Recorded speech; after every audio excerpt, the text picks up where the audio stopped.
Hello and welcome back. As always, I thank you for joining in here today. Wherever you're joining me from, whatever your background is in spirituality, religion, both, neither, whatever, wherever you appear to find yourself, this course is for everybody. Therefore, these discussions are for everybody. A Course in Miracles is a self-study curriculum, after all,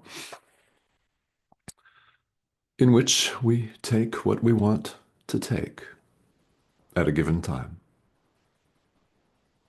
Another way you could choose to look at this is we take what we're willing to take at a given time. That becomes a very important consideration, as you know, if you've been on this path, because some days we don't want to. Pure and simple. That is simply a part of our lives here, isn't it? Some days we don't wanna. You don't want to forgive. You don't want to extend love. Some days you probably don't even want to get out of bed. I mean, we all have days where everything appears to be coming at us full speed, maximum velocity for maximum impact. Yeah. And sometimes we have what feel like days, weeks, months, years, decades in a row of looking down the barrel of a steam locomotive, standing there, watching a train approaching at full speed.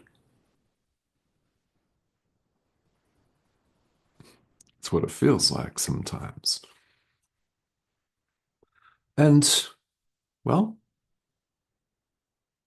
it's not fun to say, but we can all expect that.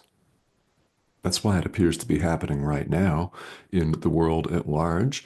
The ego doesn't go quietly, obviously, and it likes things bigger, faster, stronger, more shocking, more terrifying, more head scratching, more mind boggling, and wilder and crazier than the time before.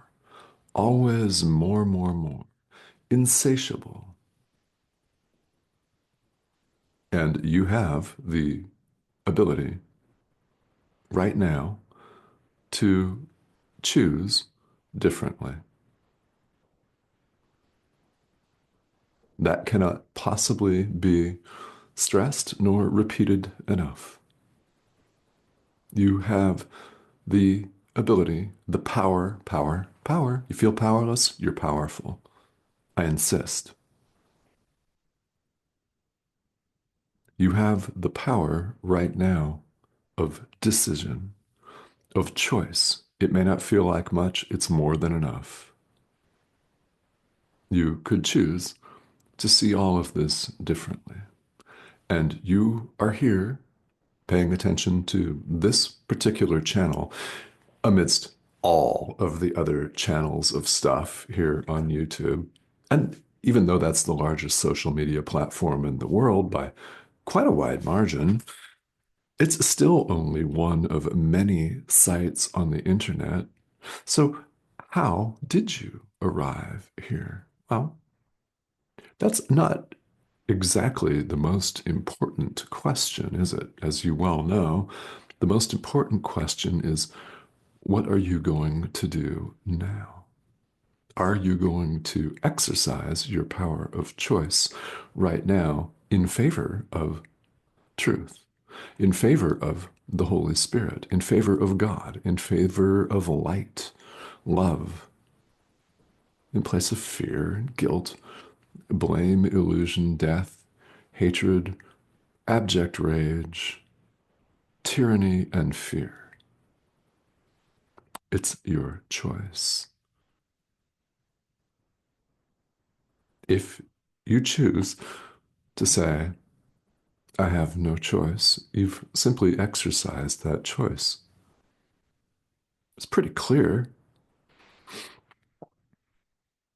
And that choice is a choice for the ego. More of the same.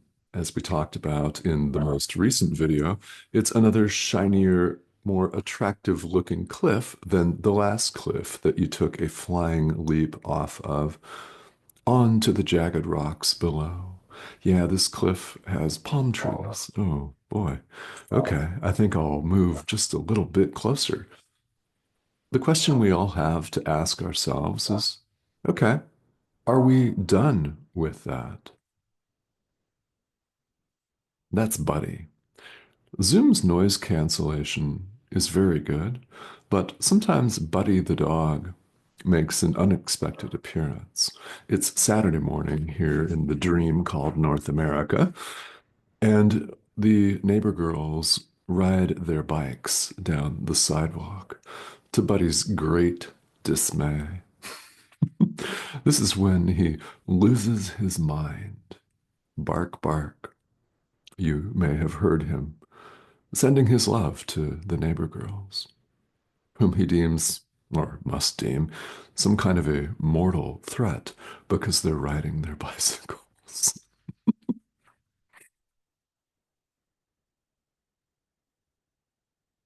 So here's some food for thought.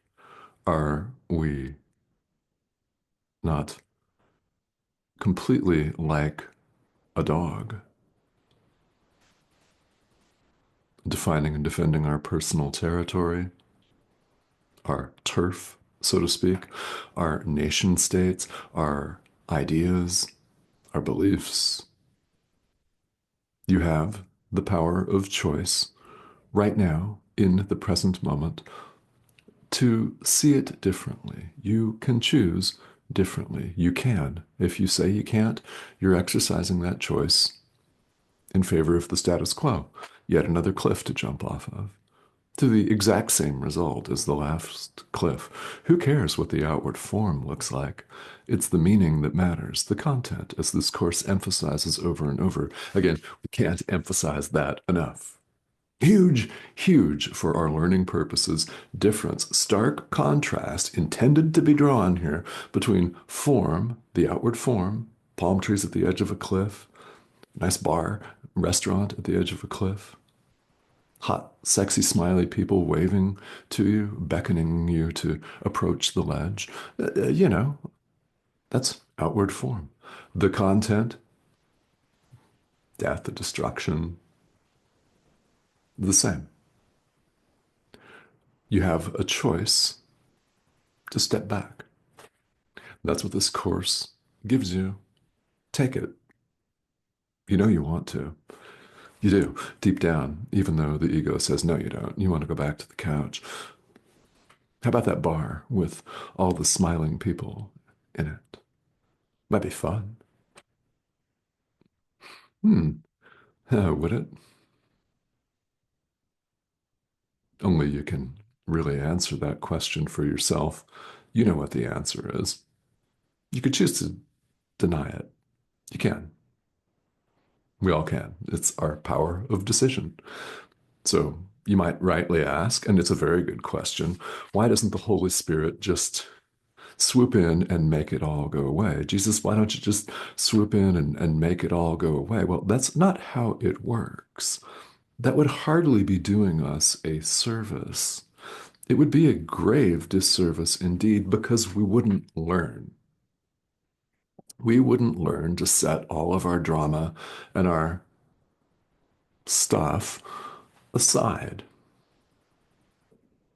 We wouldn't learn that we want the peace of God and nothing else. We wouldn't learn that, in fact, there is nothing else. So we do the work. That's how we learn the best, because our experience proves the truth of these ideas to us. But first, we must do it. There is no getting away from that. As I'm sure you're aware, and you may wish to turn this video off and never come back to this course again in this lifetime. Your decision. Oh, it's your decision. Here in the world, we say, yeah, you own that. Yep. Of course, there's nothing to own. That's just a figure of speech. But I know you get the meaning. We have a choice. So which will you choose? That's up to you.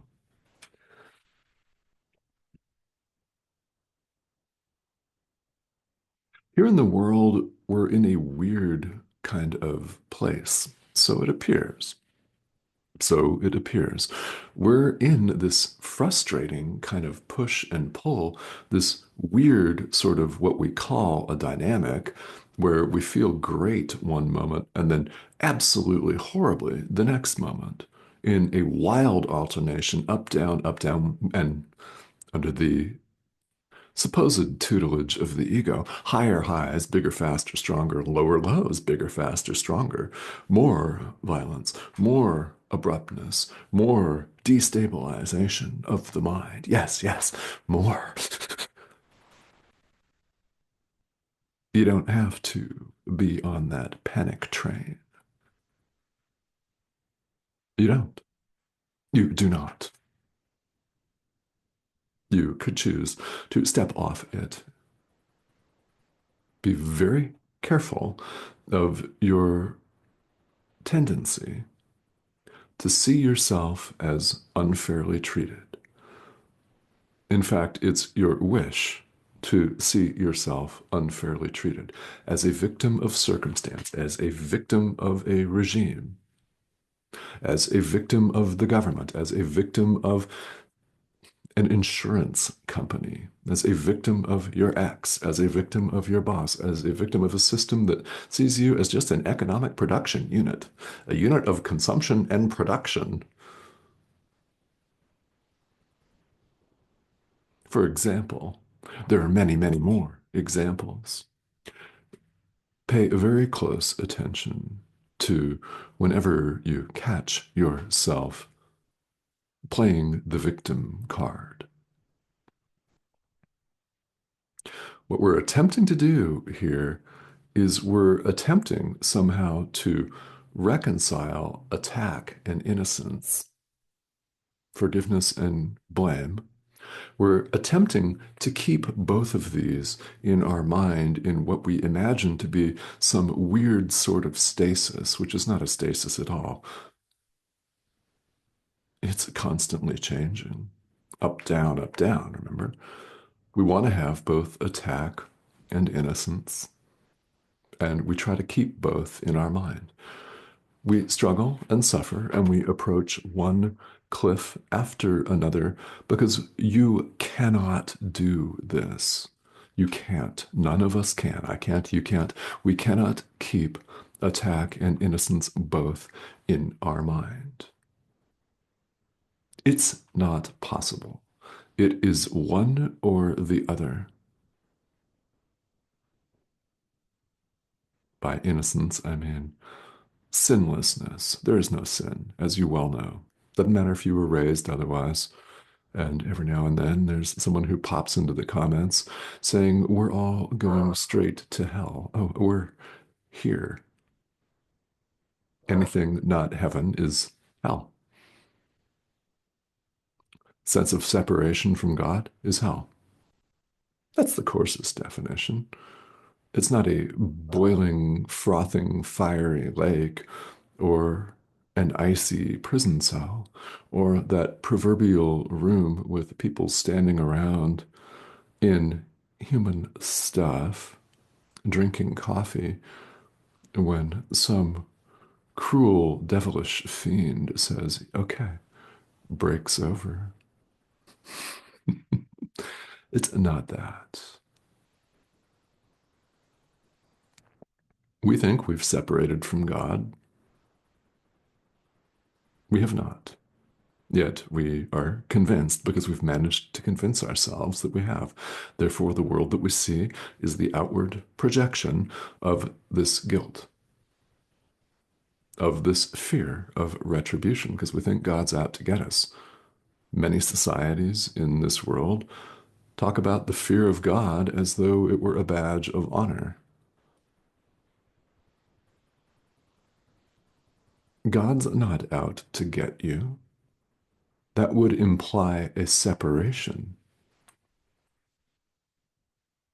So think about that. I invite you again and again. There is no separation of any kind. This supposed separation from God is simply that, supposed. It never took place. It is impossible. So, how do we attenuate our mind to this day to day, moment to moment, when we see a dramatic scene playing itself out bigger, faster, stronger, more aggressive than the day before, with more shocking news than the day before, in rapid succession? What do we do? Well, that's what this course is all about. Welcome. Again, you're in the right place. You may not think so, but you're still watching. Hmm. Hmm. Very interesting, isn't it?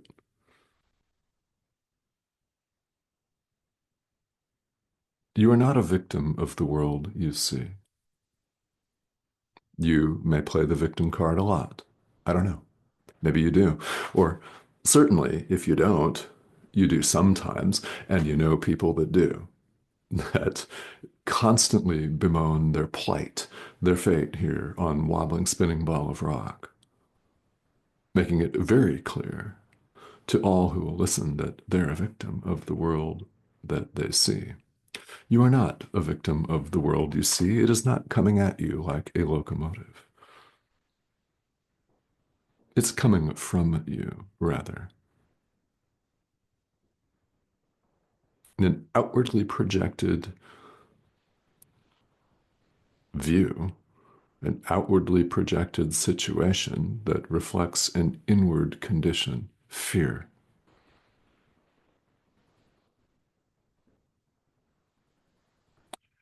We like to tell ourselves that we're afraid of God and potential retribution, which will never happen. God is love. Love doesn't retaliate. Not capable of retaliation. It's love.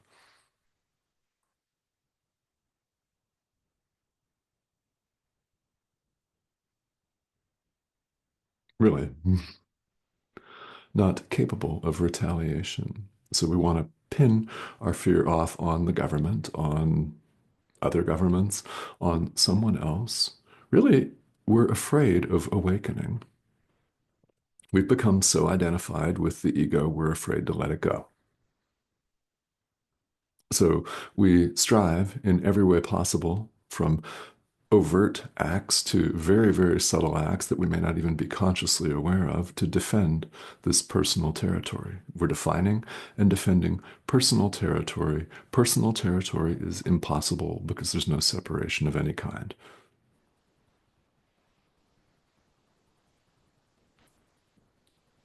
You're not a victim of the world you see. Lesson 31 of the workbook is placed right where it is for exactly that reason. I am not a victim of the world I see. Rinse, repeat. Got a rosary bead or a string of mala beads? Click. I am not a victim of the world I see. Click. I am not a victim of the world I see. Again and again. It's coming from you. It's your dream. Really. It's our dream. Want to wake up? Mm, I'll bet. We all do, whether that's what we call it or not. That's what's going on here. You are not a victim of the world you see. Anytime you see yourself as such, thinking that you can be unfairly treated, you're offering your brother a picture of his own guilt because you appear to suffer at his hand. So anytime you withhold forgiveness, You're showing your brother he's guilty, but he's not. You could choose to show him a more loving picture instead. You could choose in your own mind forgiveness and show your brother love in your mind. We'll say more about that in a moment. I know you're thinking about it. We could offer him a very different picture in our mind, one of complete innocence, sinlessness, guiltlessness.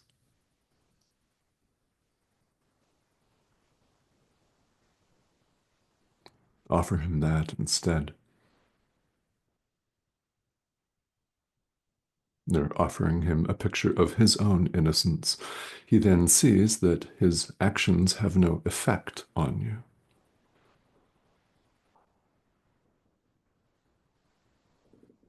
If this doesn't seem like much at first, that makes sense.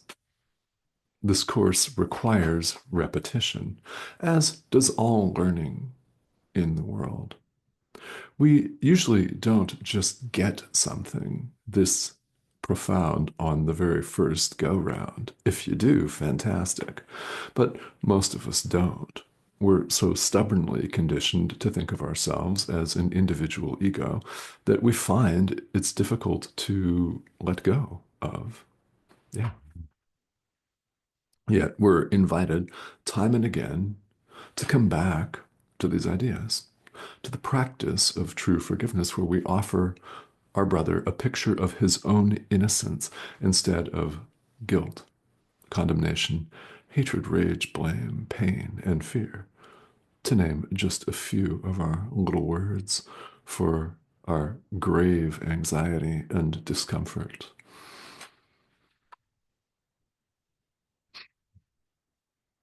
It's a choice that we get to make. You have that power, whether you say you do or not. So, what do I mean? To come back to an earlier point, we're doing this in the mind. You don't have to call somebody in order to effectively and truly forgive them. You don't have to write them a letter. You don't have to sit down for a tear-jerking 5.5 hour conversation where you let it all fly. You don't have to do that. What if it's not safe for you to do that? You don't have to do that. Forgiveness is done in the mind. Jesus is addressing the decision maker, the mind, the one that's dreaming this whole show in the first place. He's not addressing a physical body. He's not addressing a profession. He's not addressing the you that you've made here in the world with your social status, with your relationship status, with the place where you live, your home, your car, all of your clothing, and your beliefs, and all that stuff. He's not addressing that. He's addressing the mind that thinks it's torn in two, that thinks it's split, that thinks it could possibly have separated from God. It could not have, and it didn't. Truth remains just the same as ever. It's eternal, meaning outside of time, outside of space, outside of all of our concepts. So, yeah, truth can simply be known, i.e., experienced. These words that we're using to talk about it are simply a device. I mean, language is symbolic anyway. Words themselves are just collections of sounds. They're not the thing that they stand for anyway. They're symbolic, right? It's beyond all of this. We're simply using words, and make no mistake, we're using this language that's spoken very widely here on Wobbling Spinning Ball of Rock that you understand, no matter where you're from. No mistake at all. The Holy Spirit does not make mistakes. There is no coincidence at all. You're here still. Again, no coincidence, and you know it's not a coincidence. You're meant to hear something here. Chances are you've probably already heard it. Or if you haven't, stick around. You're not a victim of the world you see. You could choose to offer your brother a very different picture of himself. Guess who you're offering that to? You. There's no separation of any kind, remember? Literally, your brother is you. He's not your distant cousin or your cousin once removed. He's not related to you by blood or whatever that even means. We made that up, like the entire world. Your brother is you. There's no separation of any kind. This can certainly boggle the mind that has accustomed itself to thinking that there is a separation, yet you've jumped off one cliff after another. Someone might be offering you a shinier cliff, a more tropical Costa Rican beach retreat cliff, a conscious manifestation cliff, or just a cliff that has that cool bar with fancy cocktails and beautiful people beckoning you. Step inside, have another drink before you leave. It'll be different this time. Will it? You already answered that question. You answered that long ago, or you wouldn't be here. So, what do we do? Well, we cultivate this relationship with the Holy Spirit, who's part of our mind. If you are concerned that in giving over your entire experience to the Holy Spirit, as we're invited to do as students of this course, as we're invited to do, if you're concerned that you're giving away your power to a foreign source, an outside source, there is no outside source. The Holy Spirit's part of you. I mean, perhaps you weren't taught that growing up. I certainly wasn't. Gosh, none of the youth leaders or pastors or people in my not one but two fundamentalist Christian churches that I grew up in a very conservative society, i.e., the United States, say no more. Yeah, I couldn't ever get a response to the question, who is the Holy Spirit? What is the Holy Spirit? Well, it's part of our mind that speaks for God, that will point us to truth, that will tell us what to do in every situation, every, if only we allow it. It's part of our mind. You cannot eject it from your mind. You could simply choose not to listen. And why would you keep doing that? We've all done that enough. We've all leapt off one cliff after another, which is why we're finding ourselves here. It's why we're on this thing called the spiritual path in the first place, because we're sick and tired of it and we want to go home, so to speak. So you have a choice. As always, spirituality is a 100% adult endeavor. It really is for grown-ups because we have to bring all of our darkness to the light. No, really, there's no full awakening until you've fully awakened. Yeah, there's no enlightenment until our forgiveness is complete, total, until we've brought all of our dark little secrets and hidden hates to the light of truth, which does not do battle with them. There's no battle to be had. The light of truth simply shines darkness away. That's what it does. So we show up moment to moment and we pay attention to what Jesus is saying to us here in dictating this course. We pay attention to what the Holy Spirit is saying to us. He speaks to us in many different ways. Often it's just a thought, right? Which might be a very powerful thought, or it could be something that someone says, or an image on your screen, like this pixelated thing that's constellated in a way that Looks familiar to us, that's all. And these sounds sound familiar to us because it's a widely spoken collection of sounds here on Wobbling Spinning Ball of Rock. No accident that. When something connects for you, you may 100% count on the fact that it is the Holy Spirit. It's not this. This is nothing. It's a delivery mechanism. That's all. It looks like a middle-aged dude from Arizona. There's a lot of those, by the way,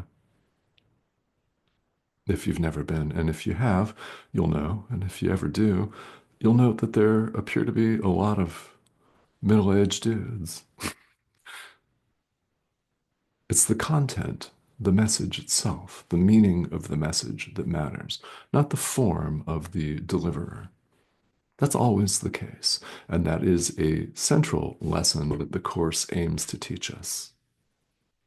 So you're invited to continue to join me here. It is inevitable that studying this course will raise lots of questions. That's part of the point of all spiritual inquiry. After all, inquiry. Yeah. So if you have questions, please feel welcome to leave them here. I am here to serve as a guide and as some form of help to you in any way that I can. So please feel welcome to leave questions if you have them. If you haven't subscribed, please also do that. That's the prompt. Click that icon, join us, and we'll see you again soon.